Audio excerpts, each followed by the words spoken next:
Hey guys, it's Greg. In this video we want to show you Elder Scrolls Call to Arms. It's a miniature game and what we have here is this core rules in this box, and we have three smaller boxes with miniatures. All of them are it's set, those are starter boxes, I think. Plastic figures, I know, whatever. So maybe those are. This one is okay. So those two are starter sets. We have here plastic Stormcloak faction, and we have plastic Imperial faction. So those two are starter sets, and you need to have them if you want to play this game. Because in this box, you only have gigantic manual and tokens, cards, and that's it. So no miniatures.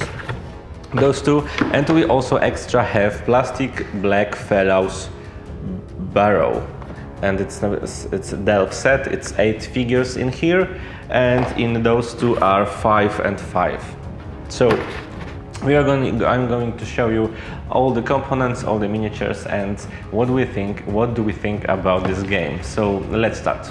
Let's start with a little bit of complaining. The rulebook is ridiculously long, and with over 100 pages it will test your patience more than ever. I do not remember feeling so overwhelmed since trying to learn Star Trek Ascendancy with its expansions. Do not get me wrong, the rulebook here is served quite nicely, plenty of examples, tables, pictures, even text formatting is eye-catching, and whoever was designing the book did a great job. But 100 pages with above average number of rules exceptions and an insane amount of keywords could defeat anyone. Although playing a game cooperatively requires reading extra pages, it's actually a good idea to start from this and learn the game together with someone. It's very possible you will spend the first few sessions more on checking the rulebook than actually playing the game, and doing this in duo when having a common goal is simply more convenient. But the main question is, are all those rules worth the effort? The short answer is yes. When you finally learn the game and you find another person who will achieve the same, you will be rewarded by the world of almost endless possibilities. The gameplay is deep as hell. We have 12 standard actions where you can even steal stuff from others. You can boost your actions, jump, climb, take covers, hide, and command others. We have different classes of armor, head weapons, difficult terrain, plenty of statuses, and even stuff like fall damage. There are so many things you can take into account when planning the round that potential sounds limitless. Properly played sessions feel extremely rewarding, and we are saying this only after using components from the starter pack. Can't even imagine how complex and deep the game will be with more content. Instead of an army, you get your own party. You are nominating one of your heroes a champion, granting him extra actions. You have followers, familiars, plenty of equipment, spells, shouts, and upgrades. Equipment splits into 9 types with stuff like weapons, amulets, food, and shields. Most of it with its unique abilities and keywords. You can find treasures and even purchase enhancements for your inventory. The amount of combinations and ways in which you can build your party is another moment when the game is both overwhelming and at the same time limitless when it comes to the potential. Call to Arms is not another generic miniature game. Everything from text through skills to art design stays true to the original IP.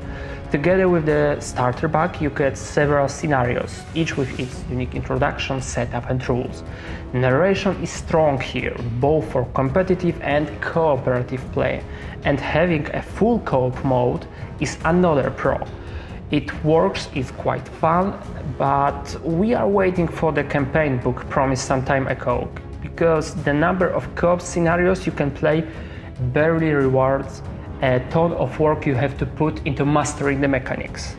Miniatures, as all of the other game elements, tries to stay true to the original, and from this point of view, homework is done. Poses are dynamic enough to imitate movement, details are on a decent level, and the general cast of the minis is above average.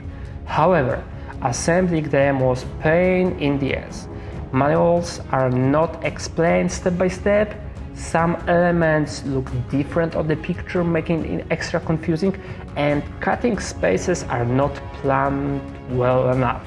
Your assembled minis are probably going to have a lot of leftovers from spores you need to take care of. The starter pack we got has everything needed to easily play every scenario, both competitively and cooperatively. The game is not forcing you into another buy. We do not have all of those mind games used by bigger miniature players. When opening one starter, you feel bittersweet realizing you should buy more stuff to enjoy the game more. We are a bit torn with call to arms. On the one hand, is a giant when it comes to the mechanics, and if you sacrifice enough time, you will discover one of the richest gameplays when it comes to wargames. And co-op mode is our cup of tea. Also, the translation of the original IP in the tabletop was successful, so if you're a fan of the original video game, you can add an extra point to the score. On the other hand, the initial entry threshold is enormous here, especially nowadays when so many games try to simplify as many things as possible to allow the game to find its place on the table more often.